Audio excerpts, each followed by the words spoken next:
Hey guys, and welcome to the Content Creator Podcast, the podcast for content creators, by content creators, about content. I am your host, Brian Bernardi, and joining me this week is, as always, Taylor. How's it going, Taylor? Hi, guys. And also we have John. How's it going, John? How's it going, everyone? So this week we got a lot of news to cover, and as always, we like to open up our show by talking about the news. So I'm going to give the floor to Taylor, who is in charge of news. So, Taylor, what is the first story you want to talk about? All right, so first things first this week. Earlier, I think it was today, I believe, the new Batman vs. Superman trailer dropped. When we say today, guys, we mean Thursday. We were recording this on a Yes. Thursday. Today is, just for future reference day, is Thursday, February 11th. So, that's when the Batman vs. Superman trailer dropped. I have to say, for the most part, Batman looks awesome. Like, he looks like this cool 40-year-old dad. I was going to say, that's a weird dad. I was going to say, even if the movie ends up being horrible, I think Ben Affleck's going to be the best part about the movie. Ben Affleck looks like he really put on his serious pants. He was like, look, we made some mistakes in Hell's Kitchen. We have to fix that. We'll be okay. Look, I learned... Here's the thing. I will defend Affleck in Daredevil because I don't believe it was his fault. I don't. I so want to hear this defense. You have no idea. No. Affleck, please, the floor is yours, counselor. Okay, thank you, dick. Anyway, I believe that Affleck did not do a terrible job as Daredevil. Here's the thing. He tried. He tried with the material given. Would we get a much better one later down the road with Charlie Cox? Yes. But the only thing I tried, Ben Affleck tried, Michael Clark Duncan tried, Colin Farrell tried. There's two people who didn't try. The writer and director, who were the same person, and the guy who did... Gardner? And Jennifer Garner. I hate her as Elektra. I cannot stand her. Look, this Elektra movie is not bad. It's just Daredevil. No, Elektra's No, Taylor. But anyways, Taylor, before we get too caught up in Murdoch and Hell's Kitchen, let's so the Batman versus. To give my thoughts briefly on the Batman v Superman trailer, I just saw it for the first time literally 2 minutes ago before we started recording, and I gotta say two things. I'm loving Alfred Sass. He's so sassafras. I love Alfred Sass in the trailer. I love the amount of action they're giving Batman. They made Batman brutal. I was gonna say, the way the trailer opens in that scene where he just beats up all those guys, and like the one that made me cringe is what he did to the last guy. He literally just punches him so hard into the floor it looked like the guy's neck broke, and he is now crippled for life. So I cringed at. And then my second favorite part of the trailer is we actually get to hear Wonder Woman speak for the first time in a trailer. Yeah, that was pretty Before great. this point, guys, we've never heard Gal Gadot or Gal Gadot, or however you pronounce her name, speak, which made, rightfully so, a lot of people worried. But I'm interested. Like, it sounds like she's trying her best to hide her Israel, correct me if I'm wrong, Internet. She's from Israel, if I'm not mistaken. She is. She is, okay. So she's trying her best to try and hide the accent or mix it in a way that sounds like natural for what an Amazonian would sound like. And like, even though it was one line of dialogue, I'm okay with it. Well, the thing is that one line of dialogue and a yell. When I think of an Amazonian and what like Wonder Woman would be, and I think of this actress who does have would we say it's heavy or is it like a mild accent? I'm remembering from Fast and Furious. I want to say it wasn't thick enough where you couldn't understand, but it was like in the middle. So either way, I feel like that puts an exotic spin on the character of Wonder Woman. At the end of the day, that fits. It fits the It just needs to be exotic. And, I mean, she looks gorgeous. She fits the bill. And I feel like she's going to really bring it home with, like, her vocal performance. And it looks like they are going to... And before John says the thing, it looks like they are going to... From what I saw in the trailer, it looks like they're going to set up a love interest. Now, there was a scene in there that was kind of hot and heavy, but I couldn't tell if it was Superman and Lois or Batman and Wonder Woman? It was Superman and Lois. I paused it. Okay, so there's some hot and heavy action going on with Superman in this movie, but the last thing I loved about the trailer was right at the end is when Batman and Superman are duking it out. Superman goes to throw for a punch, Batman blocks it, and Superman has just got this look of, oh shit, this is like he actually blocked me. What the? Like the Superman's just got this look of, oh shit. Batman's like, nah, son. Just to move us along further, just to move on to our next bit, because we could actually talk about this trailer all day. It's fantastic. I didn't go yet. Oh, John. So, John, what are your thoughts? I didn't go yet. Yeah, I forgot. I was thinking the Daredevil thing, and then John. Anyway, so the one thing I loved about this trailer the most is that the fighting style. And I know some people are like, why would you focus on everything in this trailer, the fighting style? Is because the fighting style is very, very reminiscent of the Arkham video game fighting style. And I'm looking at it, and I'm looking at the brutality, and I'm reminding me of the Arkham brutality. And I'm thinking to myself, I think Zack Snyder found a way to actually put the Arkham, reference the Arkham games, even through the fighting, in this movie. That was my favorite part. I mean, one, it didn't feel like much was spoiled in this trailer because, you know, the last trailer already did that for you. But I love this trailer, and I'm a little more excited. I'm still kind of on the fence because you have so much to juggle with this movie, but I'm hopeful. But I do think Ben Affleck will be the best part. I do agree Ben Affleck will be the best part. We're definitely excited to see the movie. I personally can't wait to see the movie. It's definitely up there as one of my top 5 comic book movies I want to see this year. Yeah. And, like, everything I'm looking at this movie, this is probably the best trailer DC has put out for the movie yet, in my opinion. The thing is, and I said this earlier to you guys before we started recording, and this is just how I am with movies. I like when I go in to be, like, engrossed by color and animation and sound and all these kinds of things. So this darker, duller tone, especially in colors that Batman and Superman is taking, is just like, it kind of disinterests me. Like, I look at it and I'm like, wow, everything's like super muted. And I get you're going, and I get it. They're trying to go really far away from that campy Adam West Batman style. Not only that, but it's also kind of, you know, you don't want to look. You want to have a similar. Even though I'm kind of biting my own theory here with the Suicide Squad trailer, but with at least this kind of a movie, you want to kind of, for your main like big superheroes, for Batman, Superman, you kind of want to step away from the bright colorfulness that, you know, Avengers had. That is true. It just there's just something off about all the color palettes and everything. There's too much like a brown or a sepia. There's just too much of something, and I can't pick it up, and it hurts to look at almost. Well, I'm gonna put it this way, and I'm gonna use Super Troopers as a sort of quote here. And Marvel's shenanigans are cheeky and fun, whereas DC's shenanigans are cruel and tragic. Which doesn't make them shenanigans at all. It doesn't make them shenanigans at all, but my point being is DC tonally is by design going opposite of what Marvel's doing. Yeah. Marvel's traditionally going lighter in tone and more fun and family friendly, whereas DC is going very dark, very serious, very real, and even traditionally in the comic books, those two it's always been like that. DC Comics has always been a little bit darker and heavier, so they're bringing that sort of flavor into the movies, and I'm completely okay with that. It gives me something different to look at. Like, if every single comic book movie was bright colors, happy and campy, then I'd be like, that's true.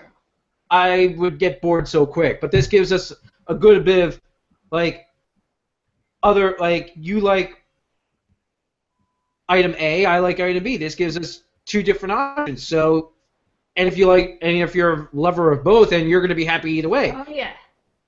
But like Taylor said, we could talk about Batman v Superman until let's go on the next story here. But we got plenty of other stories to talk about. So Taylor, what's the next story? All right. So for the next story, it hurts. It actually hurts to even think about it. But the Sega Sammy Group is currently planning with Sony Pictures to create a live-action animated hybrid Sonic the Hedgehog movie scheduled for 2018. Let's talk about what's wrong with this. Number one, everything, and I am stealing Red Media's quote from that. Everything.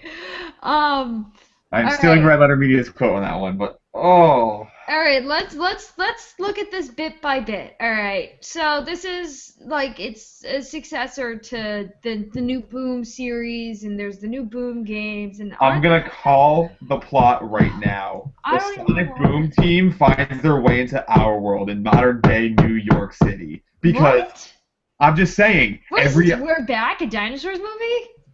I was going to say the Smurfs. I was going to say, every single movie that's either a reboot or some kind of an adaptation, guess where it always takes place? In New York City. New York City. And wait, we're going to change it up. Since Sega is based in Japan, instead of New York, Sonic ends up in Tokyo.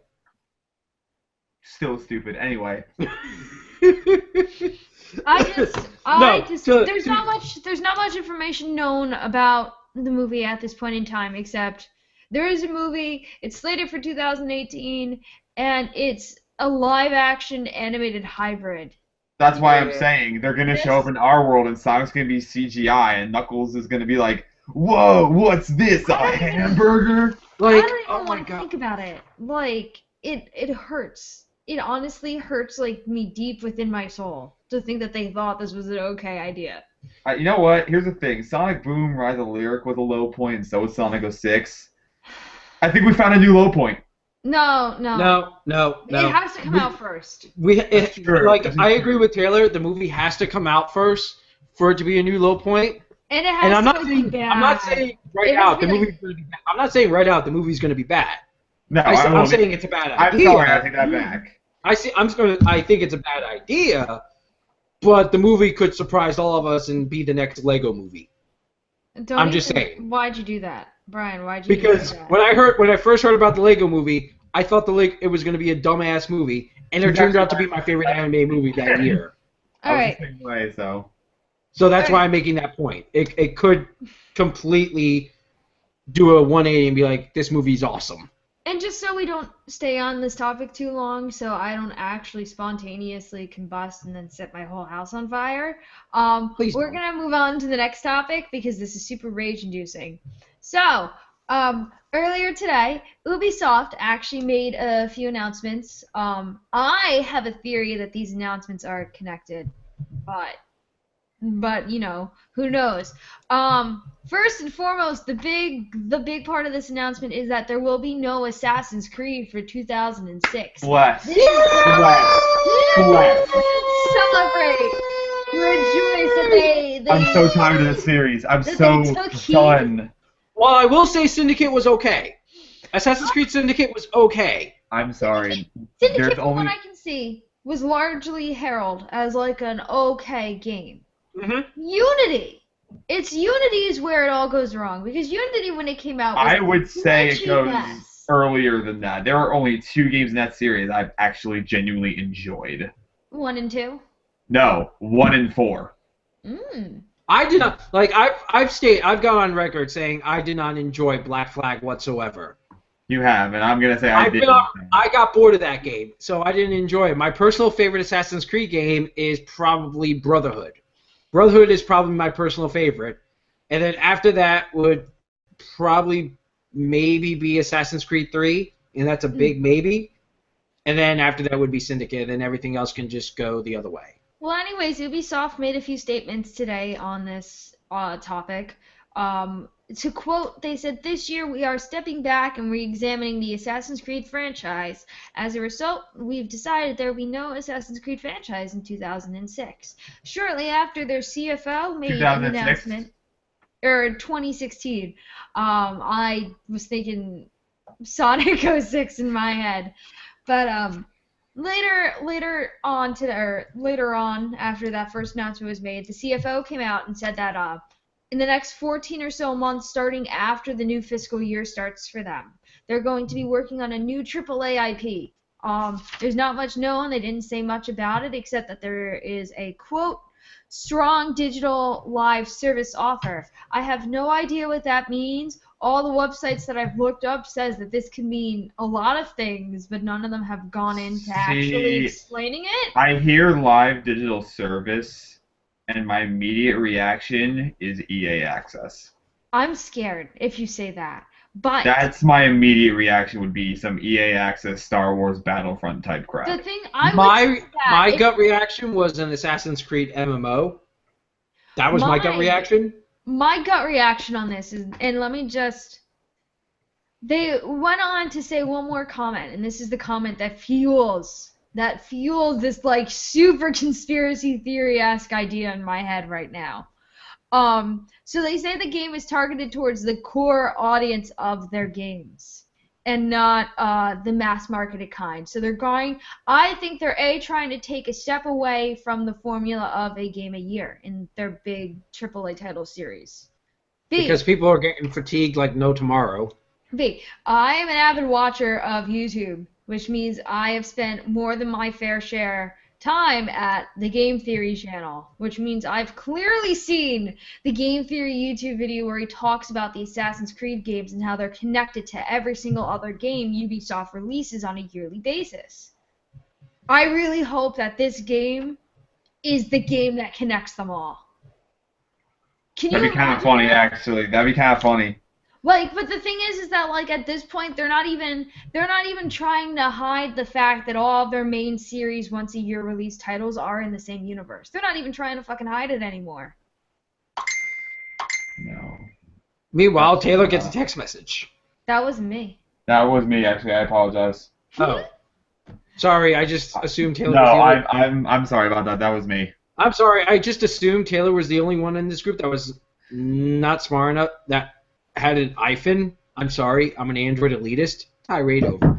I was just insulted on 3 different levels there. Anyway, before we have a CC Cast Civil War here. No, that's clearly what we're going to do. All right. John, I know you did have some things about the Super Bowl that you wanted to share with us. So. Yes. Okay. So, as you know, the final game of football was last Sunday. You clarify for our international viewers, American football, because football everywhere else is soccer. Thanks, point there. Thanks, sport enthusiasts. Anyway. Anyway. Really, I just know everything. Anyway. Great. Super Bowl happens. Broncos won. But the big thing to notice was the commercials. Everyone watches for the commercials.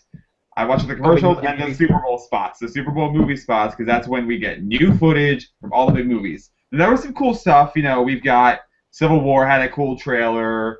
Jungle Book got a cool full-length trailer, which finally showed Bill Murray as Baloo and Christopher Walken as King Louie. And I'm so excited. But that's not what we're talking about. There are 3 spots that stood out in my mind as the best ones in the Super Bowl. The first one I'm going to go over, Jason Bourne, a.k.a. the 5th Bourne movie starring Matt Damon.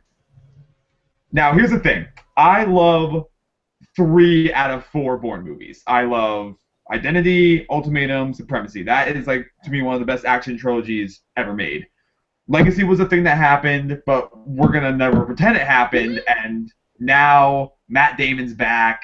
Paul Greengrass is coming back to direct, and what I like about it is it's no longer about finding his identity. It's now about you found your identity, so what? The world's still going to crap. There's so many things that have happened since 2007 when the last movie that had Matt Damon in it came out. And I love that they're addressing that, and I love that there's this one line they say where Julia Stiles is back in the movie. She goes, just because you remember everything doesn't mean you know everything. And I'm like, wait, that's a great way to have the character come back into this new cyber terroristic world, essentially. That's a great way to have this character come back, and I cannot wait. Also, Matt Damon is One Punch Man because he took a guy out with one single punch, and I can't wait. It was the first footage we ever got from the movie, period, too, so just seeing Matt Damon back as Jason Bourne gets me really excited. The second trailer I'm going to talk about now is Teenage Mutant Ninja Turtles Out of the Shadows. Now, I've gone on record here saying I'm surprisingly excited for this movie. Which is weird because I thought the first movie was okay. Like, it wasn't bad as I thought it would be, but it wasn't anywhere good. Well, the thing is, John, the Michael Bay Teenage Mutant Ninja Turtle movie, when it comes to guys, automatically gets kind of like extra points because he magically got Megan Fox on a trip. No, not even that. I actually thought Megan Fox was a terrible choice to play April O'Neil. Oh yeah. I'm talking from this as someone who's a Turtles fan. I'm just making a joke that he I'm pretty sure Michael Bay made the movie specifically to put Megan Fox on a trip. Everyone says that Michael Bay. Everything else was made around that one scene. Well, just give my April O'Neil as a redhead in a tight yellow jumpsuit, please. You can also blame the director because Michael Bay only produced this, but let's be real, his fingerprints were all over this. It's the problem with the movie is the first one was that it was all serious and gritty, and it's like, no, it's Ninja Turtles, come on. So stupid. Shredder. Thankfully, oh, you mean Cyber Shredder? Because that's what that looked like. That looked like Cyber Shredder. No, he looked like Zed from League of Legends. Like, he looked like Zed. He just looked like someone you'd find at Electric Daisy Carnival. I don't know. I don't know. Anyway, so at least with this new movie, they're keeping much more in tone with the cartoon. This new trailer, we know Stephen Amell is Casey Jones, Bebop and Rocksteady are in it, Baxter Stockman's in it, Asian Shredder's in it. Now we officially have the confirmation that the Technodrome and Krang are officially going to be in this movie. I do not like the look of Krang. Are you talking about the human suit or are you talking about the brain? I'm talking about the suit. I don't like the look of the suit. I'm fine with the human suit. I'm actually kind of okay with it because let's be real. You can't work the red jumpsuit or the red pants. You really can't. You really can't work those in a movie like this. And okay, the Technodrome is supposed to be like a big eye thing that's like a little ball just kind of rolls around, and here it's like a little sphere thing. Again, like I want the eyeball thing, but I'm cool with the change, and I'm just seeing that there. And I actually screamed Krang on my television screen. I was like, Krang! Krang! Krang! Krang! And I don't know. I'm hopeful. I'm kind of really hopeful that this does well. If it doesn't, I'll be really sad because I'm actually giving this movie another chance, and I want it to be good. Also, you have the Turtle Van with giant nunchucks swinging around. Also, we have Stephen Amell, the Green Arrow, playing Casey Jones in this movie, and I'm interested to see what he does as that. I think he'll be a good choice. I do like the casting choice, so I'm excited. He's a good actor, so I'm okay with it. Now, the final spot I want to talk about is Independence Day Resurgence. Oh, boy. Oh, man. Okay, so... I'm still really salty there's no Will Smith. Apparently his character dies in the years between this movie, the first movie, and the second movie. Good. His character does die off screen. There's a reason why he's not there. Look. No, don't even. No, they made him die off the second. Will Smith was like, nah, bro. No, the reason why Will Smith said he wanted to do it was because he couldn't, because he had concussion and Suicide Squad right after and couldn't fit it in. That's actually why he.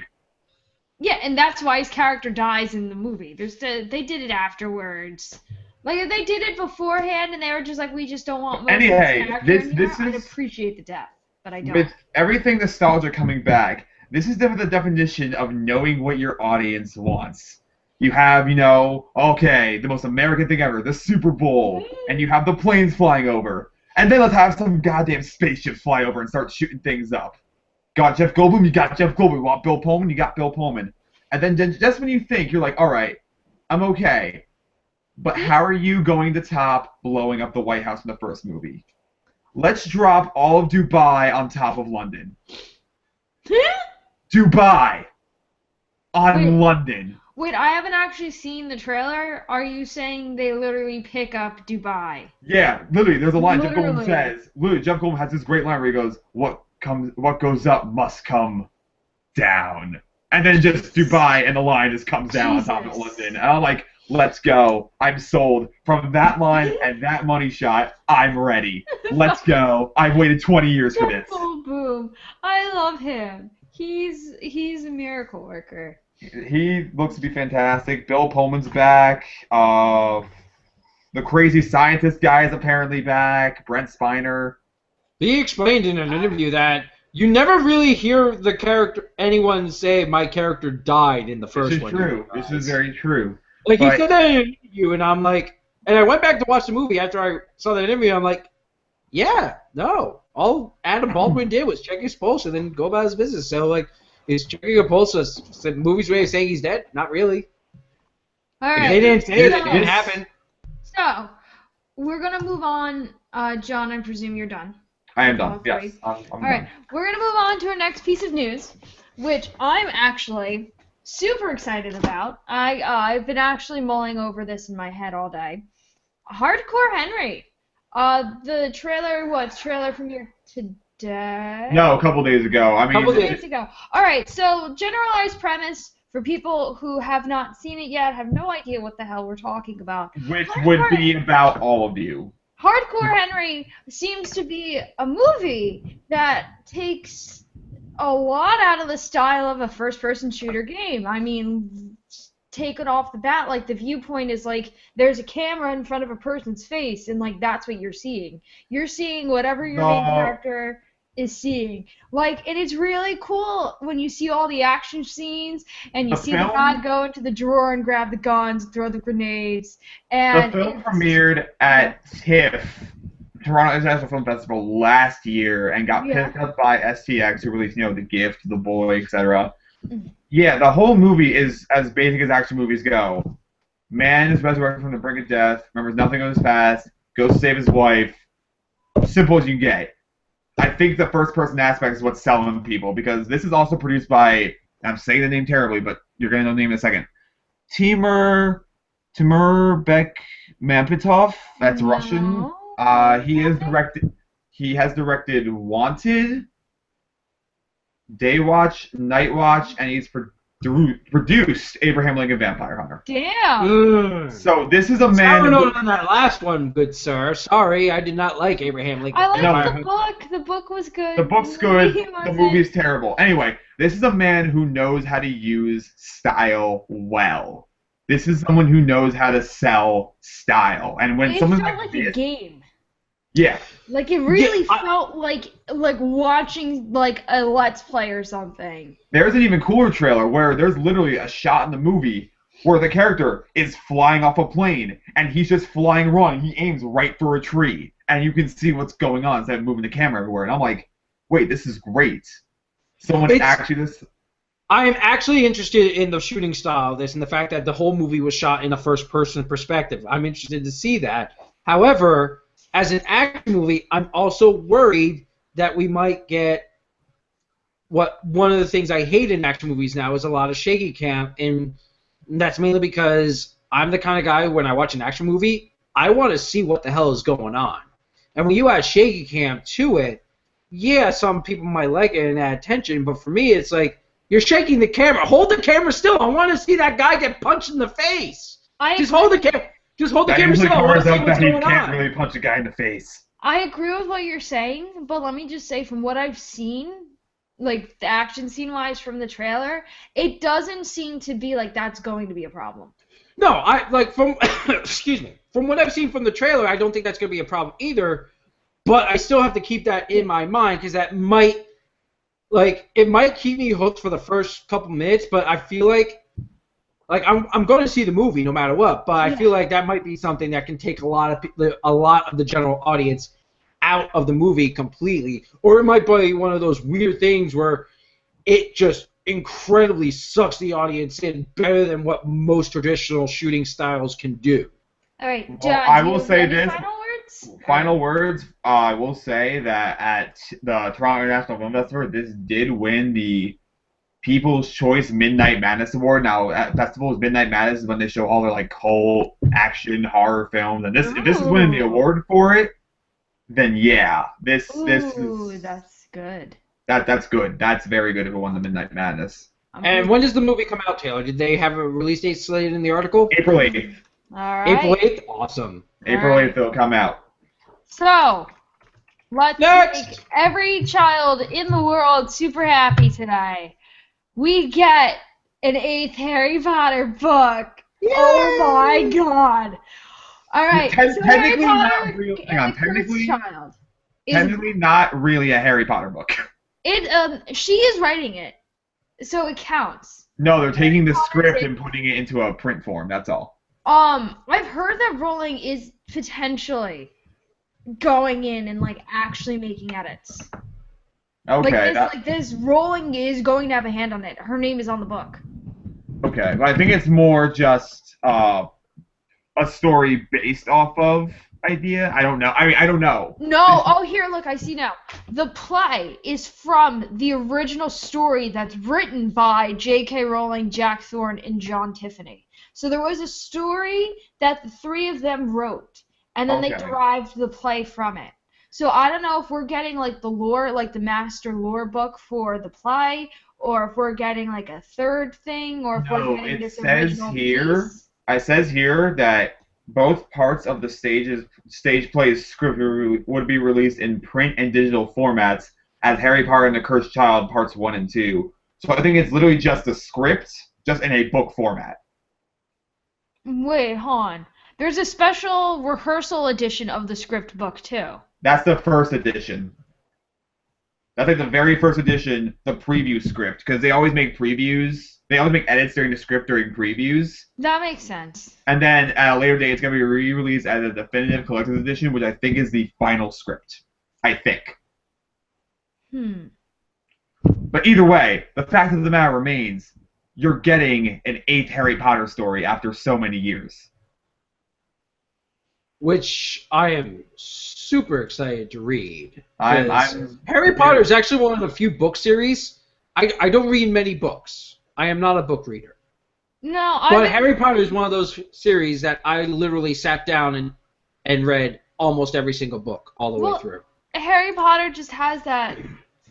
Harry Potter literally is magic, if that makes any sense. Oh yeah, there's generations of kids now who are still discovering Harry Potter and still discovering the movies. You have our generation, who grew up and remember going to the midnight book releases. Well, our generation. And I will also conduct sacrilege right now. I am one of the few people who will probably say I like the movies better than I like the books. Get out. Go. I'm Leave. sorry, guys. Get out of here. No one loves you, Brian. Get out of here. It's okay. It's okay. But the thing is that you have to remember when you're taking something like Harry Potter, we are the first generation that has this rabbit fandom kind of love for all the things that they do love, and we're passing that down on to our kids now. Look at all the names that are being used for kids. Hermione, Ron, Harry, there are names from Game of Thrones being used now all the time. That's just how we are. And I think it's great that you look at something like Harry Potter and I can confidently say this is going to be something that's going to be popular for mainstream society for a very long time. Yeah, and the fact is, here's the thing. This play that's premiering is essentially the 8th book. It takes place after Harry sends his kids on the train.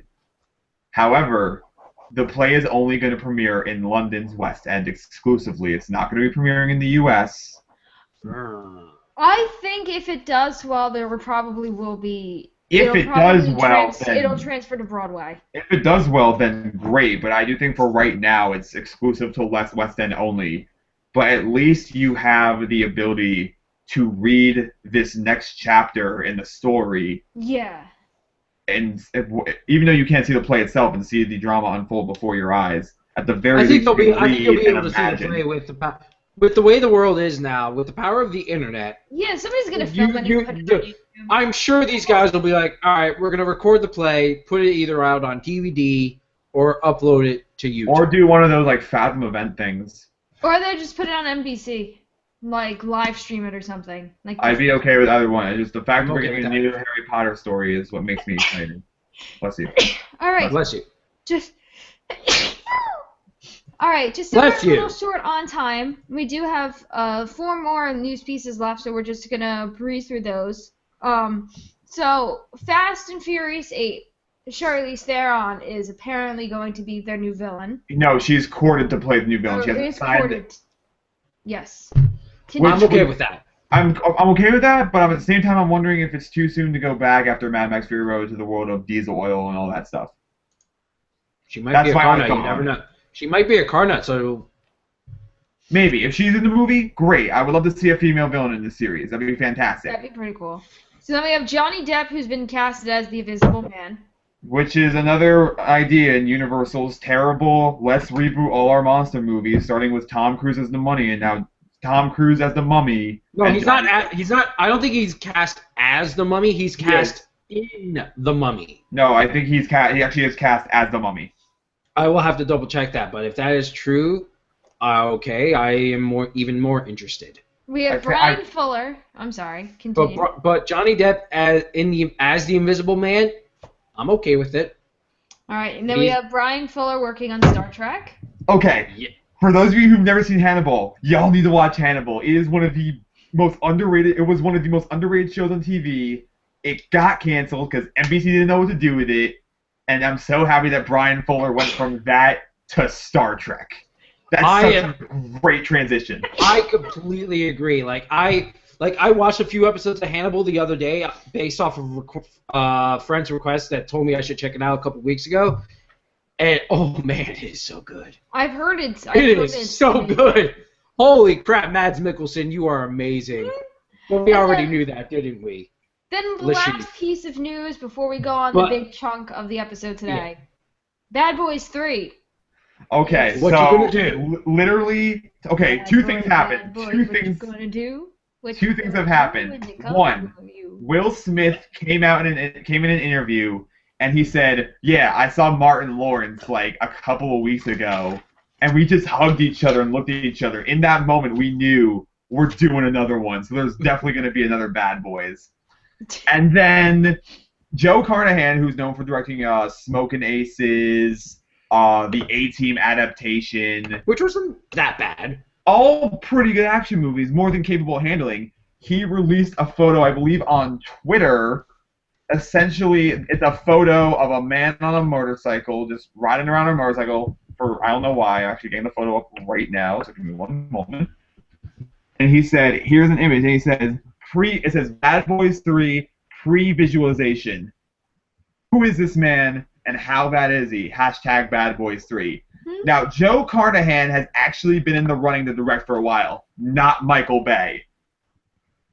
So he's never really been fully confirmed until I think right now. So I think he just all but confirmed he is doing Bad Boys 3 as his next movie, which I think is a phenomenal choice for Bad Boys. I'm interested to see a Bad Boys 3. It's, Bad Boys 2 kind of jumped the shark ridiculous.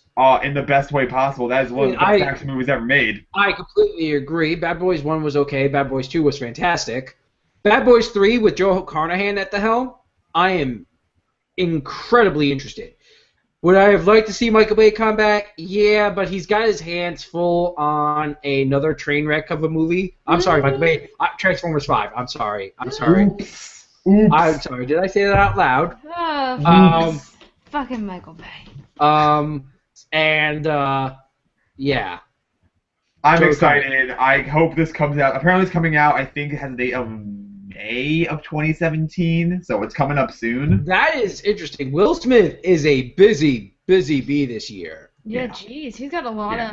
I'm actually glad he's come back and like he never really left. He He just took a break because After Earth was a massive scheming. Oh, okay, we're moving on. All right. So yeah, moving on. So the meat of today's episode. All right. So Brian and John were talking about this a while ago, and we were talking about we opened the episode with Batman versus Superman, and tomorrow Deadpool comes out. Well, tomorrow, which, by the way, right now, today. By the time you guys are watching it, it's today. Wait, hold on. Deadpool has officially gotten rated on Rotten Tomatoes as certified fresh with an 81% rating. That is from what I've been hearing from people who've seen the movie, that sounds like an injustice. It should be higher up on the list, what they're saying. I had one friend describe it as 10 out of 5. one last thing. It did already get renewed for a sequel. Already, like out of the gates. It got greenlit, yeah. I am perfectly okay with. But I am go on Sunday, and I feel like I'm gonna cry. I'm so excited. I'm going to see it. Actually, on the day of this episode's release, I'm seeing it probably right now with my friends. But before we go into our main topic of, are we oversaturated with superhero movies? We're gonna take a quick break right now, so we can go get drinks and use the bathroom and whatever else we have to do during our quick break. But before we go, I want to set up the clip of the week this week. And our clip of the week is from a episode we did previously, and it's a quick 30-second clip of our interview we did with Pico? With Pico, yeah.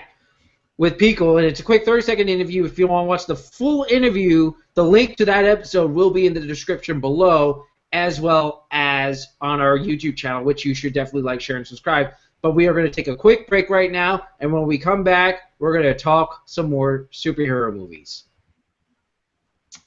Hop in on a review with The Completionist. Me and Gerard are pretty good buddies. I helped him out a little bit with Photoshop because he didn't know how to use Photoshop. He didn't know how to remove a background from images. So he used to stream editing his episodes all the time. So I would watch him stream, and finally he's like, I can't do this. Someone in chat do it. I was like, I want it. So I just did it in like 2 seconds and said, Pico, you're the best.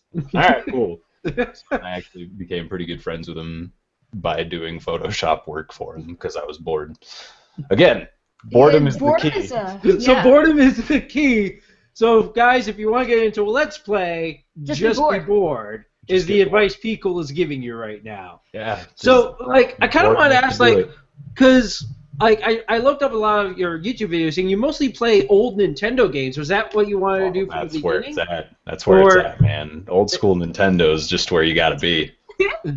Like, how did you go, like, did you try to do more modern games like PlayStation or Nintendo, or just go straight to the original Nintendo Entertainment? Because, and this is a very important reason, I have a pen.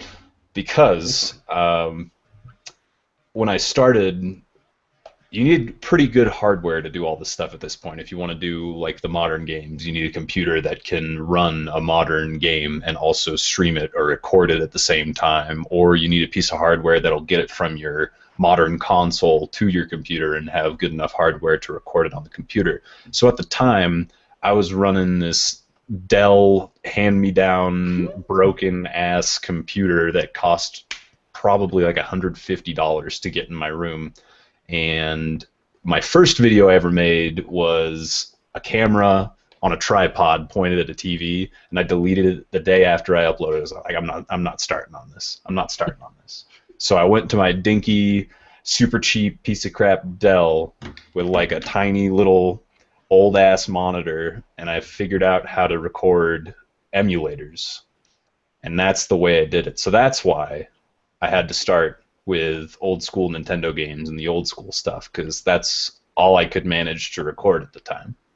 So now, obviously, it's a lot more commonplace to have the hardware more widespread to be able to do stuff, so it's a lot easier to start now. Now, mostly, yeah, old-school Nintendo, right here. Grew up with that. That's where I live. Besides playing games and talking and being bored, do you think there's like a skill set that's needed to be a streamer, or like a personality type, or is it just like a ollie oxen free? If you have the interest, try it. Yeah. If you have the interest, try it. Really, that's what it comes down to. I mean, a lot of it, as far as like getting well known and getting your name out there and becoming a YouTuber or a streamer. As far as that goes, that's like 90% luck. Just being at the right place, the right time, knowing the right people.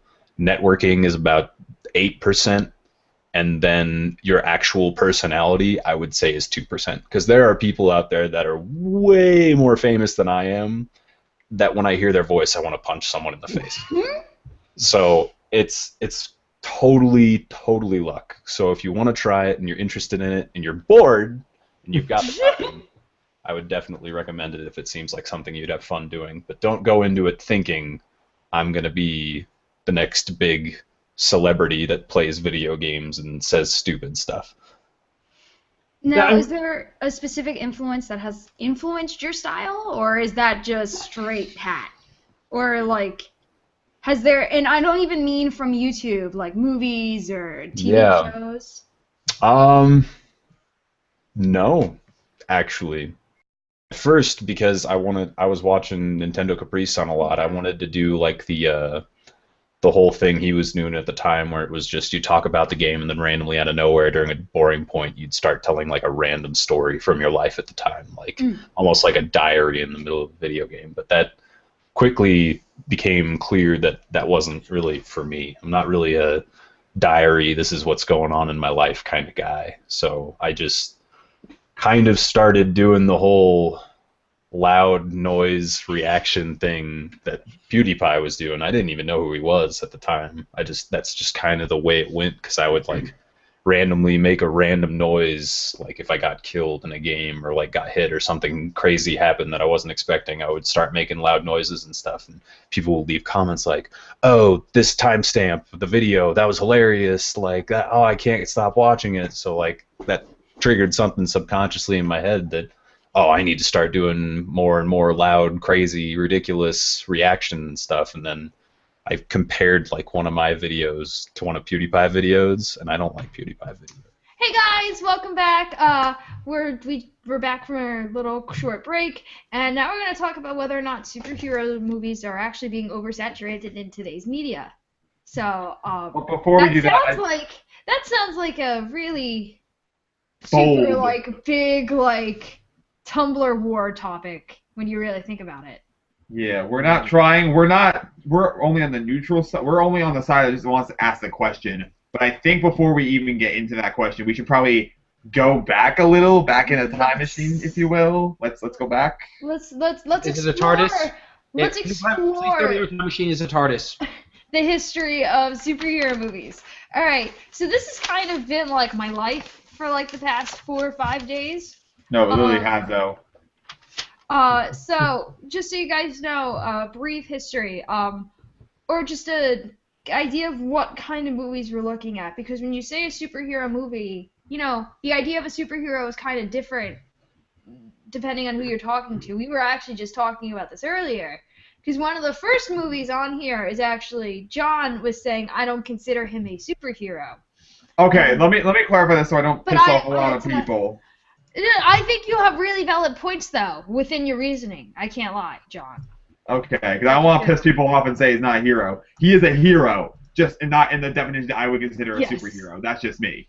So, who is he? He is Zorro. So the first technical superhero movie would be The Mask of Zorro from 1920. Mark of Zorro. Mark of Zorro. Mask of Zorro is with Antonio Banderas. I love Antonio Banderas, and it just keeps happening. So it's based on the 1919 Zorro story. The Curse of, I can't actually say the last word. Capistrano. All right, cool. It sounds like some cool pasta. I'm not gonna lie, but it's with a little fettuccine alfredo sauce. It's actually, guys, it's actually Spanish. Actually, not surprised. So that came out, and for like I'm gonna say like for the first 20, 30 years of superhero movies, they were kind of dominated by Zorro. Like, there was just kind of Zorro everywhere. And yeah, they had other things going on, but every other movie was Zorro. And then fun random fact, the first talking Zorro movie was 1936's The Bull Caballero. I think I'm saying that right. Again, I can't speak words well, but that was the first talking Zorro movie, first talkie Zorro. Yeah, and it's just... And then you have this period of time within the 50s and the 60s where in TV and in movies, superhero movies, and again TV shows, just they weren't super popular. And the only real kind of showboat you had carrying the genre was Adam West in the Batman series. I would also argue, I'm sorry to interrupt again, I would also argue George Reeves' Superman was pretty popular back then. That is true. But back then, superheroes were considered more campy and silly. Yeah, I mean, you have Batman the Bold and the Beautiful. Like, my best friend in the entire world is one of the biggest comic book nerds I've ever met. Like, she's there's this one kid that went to high school with us and destroyed a comic book of hers, and it's 5 years later, and she still talks about it all the time. But she tells me all the time how old school Batman and Superman and everybody was super campy and super dorky. And if you look at the original Joker, like, he was just a guy who went around town doing, like, pranks everywhere. He wasn't this dark, maniacal, like, twisted psychopath.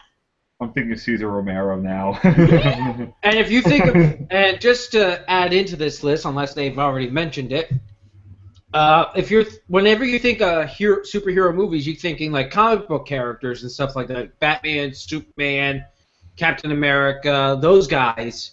Well, those kind of films started out in early history started in the 30s, and actually the first one was Mandrake the Magician in 1939, and then you had film, and that started as film serials. I actually forgot about Mandrake the Magician. Thank you for reminding me of that. Started as film serials, and also included adventures of like Captain Marvel, Batman, the Phantom, Green Hornet, Captain America, and George Reeves' Superman. Well, George Reeves' Superman was actually the first television one. One of the first television. Yeah. One of. But, up until, so you had the 1960 Batman, and then, superhero movies still kept kind of being, silly, campy. Then you had the 1978 Superman. Which did take superheroes in a much more serious light. It presented, this is a man on Earth who protects his planet. It's a bit silly, but it was silly with a sense of wonderment, like how a superhero like Superman, who was so light at the time, should be presented. But it up until then, throughout the late 70s and into the rest of the 80s, superheroes were still considered silly. Even Christopher Reeves got really, really silly. We do not discuss Superman 3 and Superman 4. We don't discuss those two movies. Those two movies were utterly stupid. Superman 4 starring John Cryer. We stop at Superman 2, and what the Superman movies did for superhero films that actually appeared on the big screen, that's really outside of Adam West's Batman the movie, which was one of the campiest Batman I've ever seen, and a great movie, because I will say it again, some days you just can't get rid of a bomb. Yeah, John, just stop that, please. Just stop that.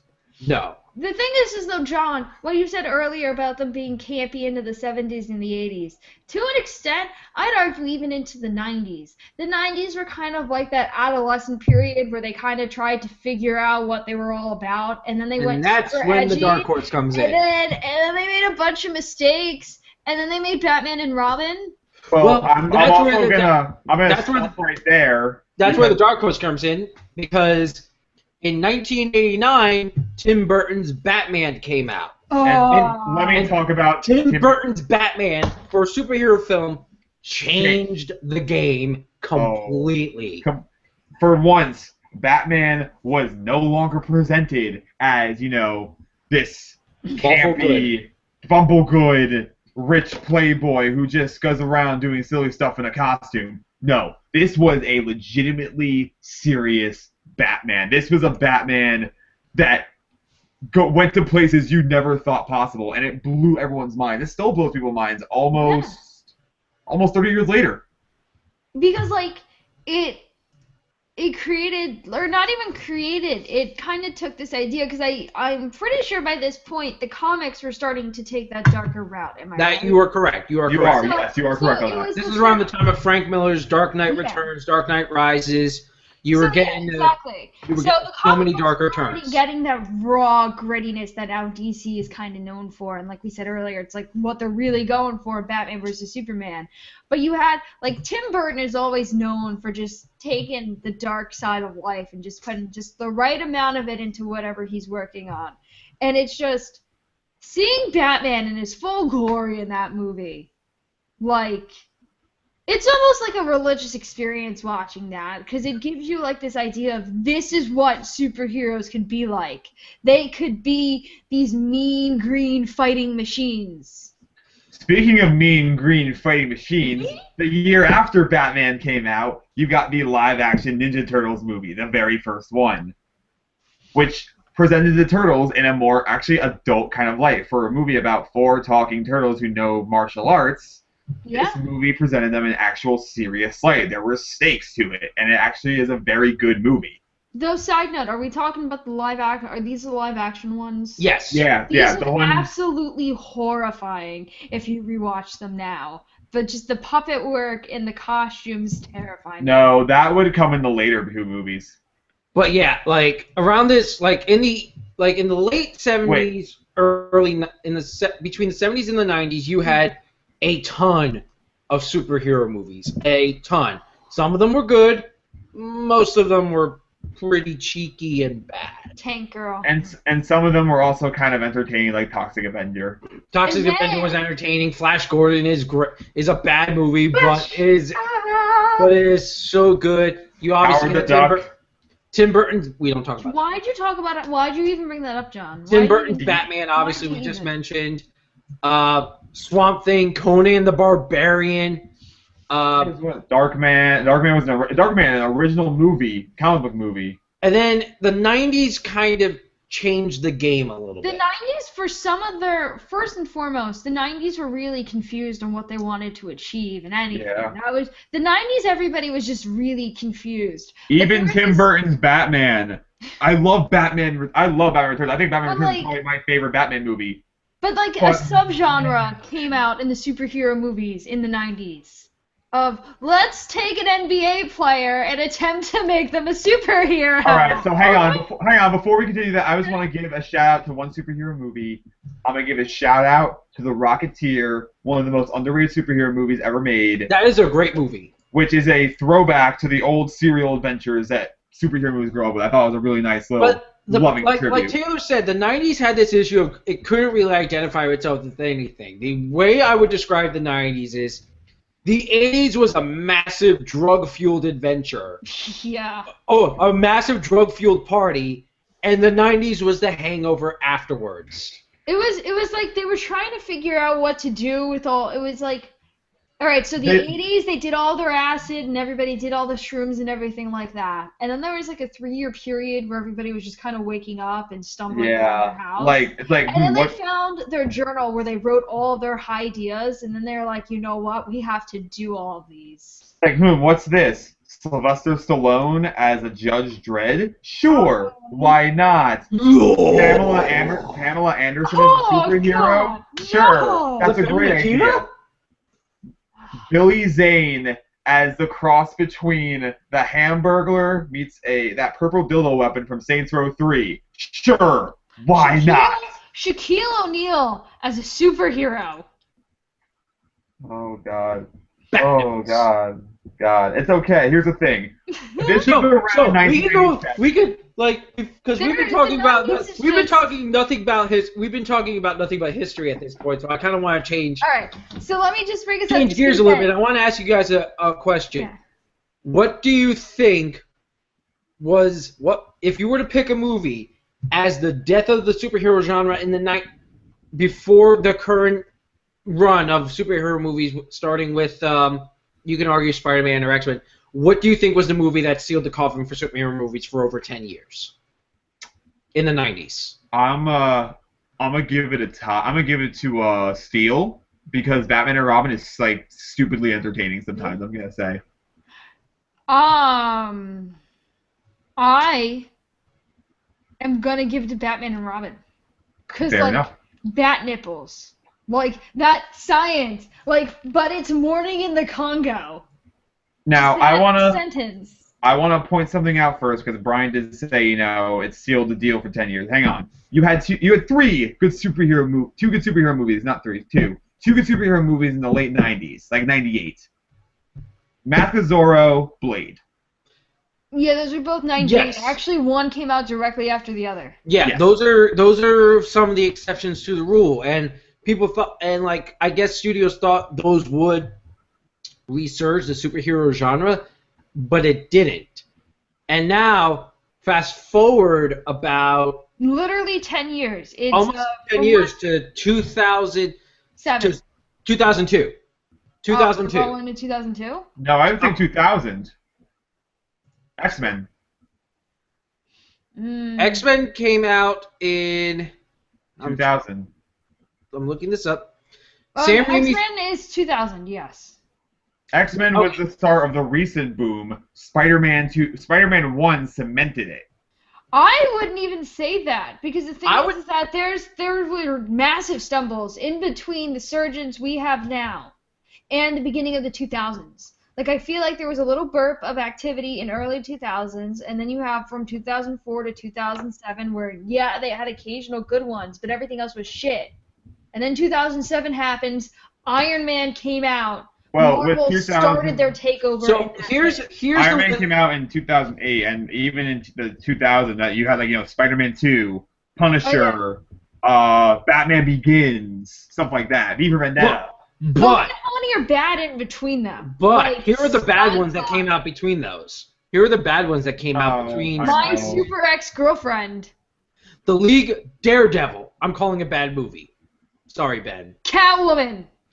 The League of Extraordinary Gentlemen. Shark Boy and Lava Girl. Shark Boy and Sky Captain in the World of Tomorrow. I like that movie.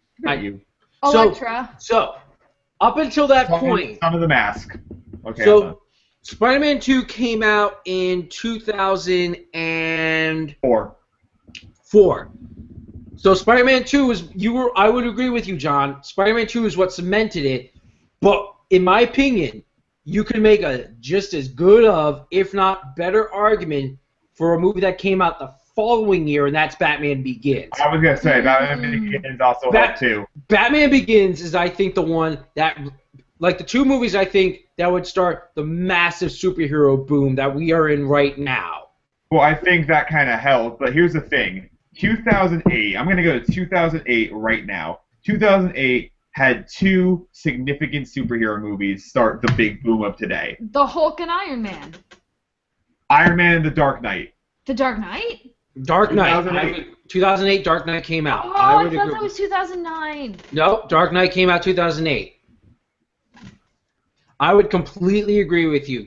Iron Man is really what... Iron Man and The Dark Knight are the two movies that really launched the current boom of superhero movies.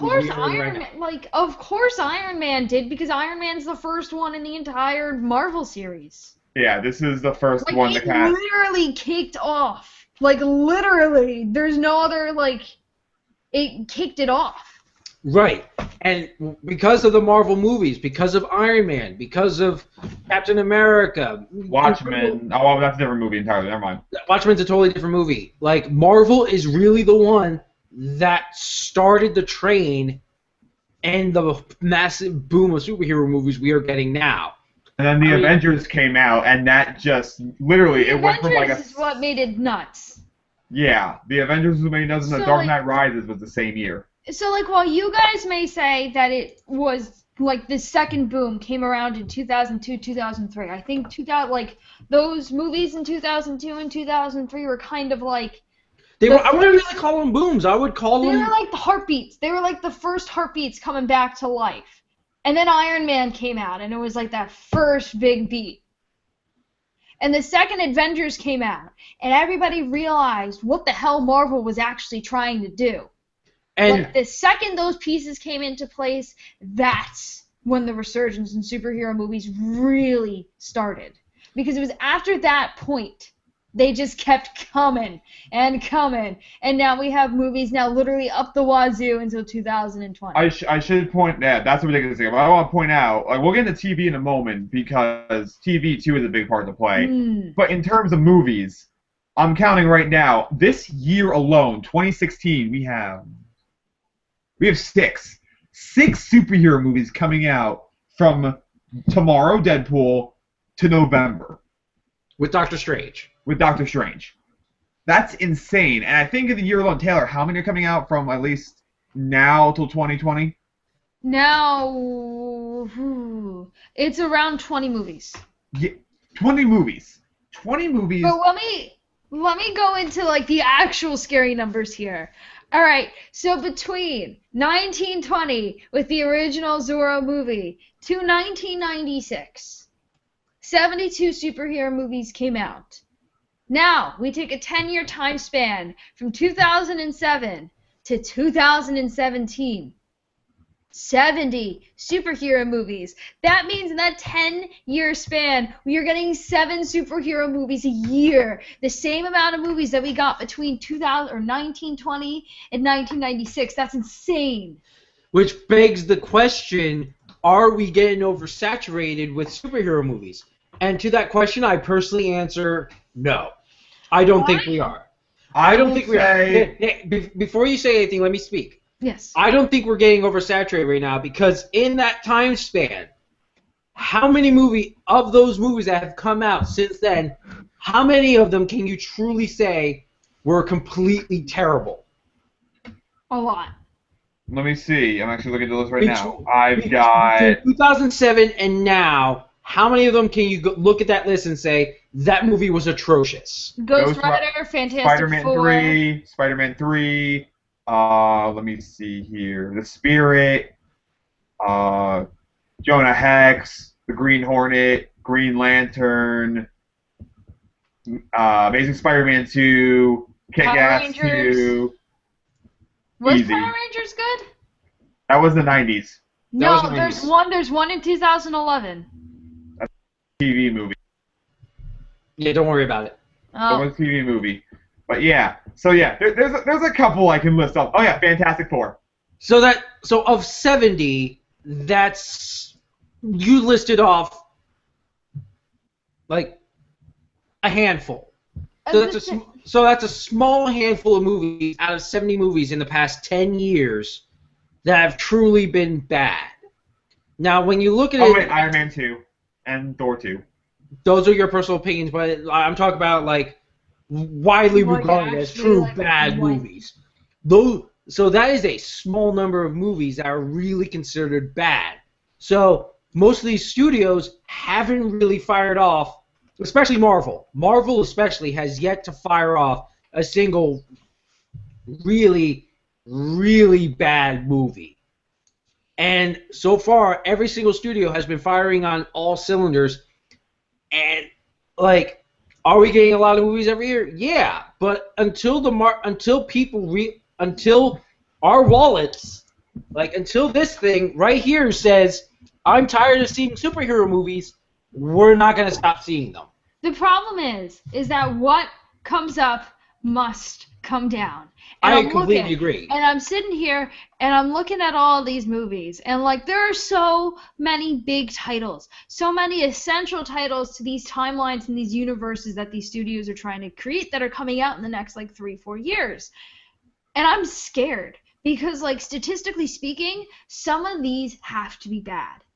Like, and some of these have to be real bad considering the amount of tanks. I'm looking on Heroic Hollywood's amazing Hollywood Hero Gauge calendar, which I highly recommend checking out. It's a phenomenal calendar. But I'm looking at some of these movies here, and I'm thinking to myself, like, some of these have to work. Like, okay, here's one. There's an animated Spider-Man movie coming out. Why do we need that? Exactly. Like, some of these are just unnecessary. Like, does that say Shazam? Or Shazam? Like, okay, I'll take Shazam. I'll take Shazam. I don't think The Rock is Black Adam, so I have hope. Yes. we don't need all. Franchise Viagra is the villain. Like, I'm just. Now I'm gonna say my piece about the superhero thing because this is my opinion here. I don't think we're heading towards an oversaturation. However, at least for me personally, I'm now at the point where I have to look out for the superhero movies that are different. Because it looks to me a lot of the time, with the exception of a few, that being, Deadpool, Doctor Strange when that comes out, Most of these movies are X-Men Apocalypse. And, okay, I'll give Civil War an exception because the Russo brothers are phenomenal directors. But the fact of the matter is, and Guardians of the Galaxy also, the fact of the matter is, it just seems to me at least, superhero movies, at least now, they just seem to kind of blend together almost. You know what I mean? Like, I'm fine watching them. I don't think we're heading towards an oversaturation, but I do think occasionally some of the time we're headed towards, a kind of a mixture where you can't really tell one from the other. I mean, I will say I did see Avengers and Ant-Man last summer, and that kind of proved my point, or kind of made me start realizing that, because there's so many beats I can pick out in each of these superhero movies. I like Ant-Man more, but I can still, like, all right, do this beat, and this is going to happen, and this when music cue comes in, and yada, and yada, yada. Hey, John, if you don't mind me piggybacking off of your idea right there, because I think the same thing, too, at this point. I think it's because we're trying to get away from that original campy idea of Hollywood, or not of Hollywood, of superheroes, and they've kind of locked themselves into this story progression. We get to see them when they're in their young childhood, whenever they get their abilities or however they get their abilities. You see them get bullied. You see them have some kind of figure in their life that encourages them to do good and whatever. They get into an incident with somebody important in their life, and it's just like, it's like John says, the same beats because they're telling the same story. And the thing is that we just appreciate the other side dressing enough to make it worth it.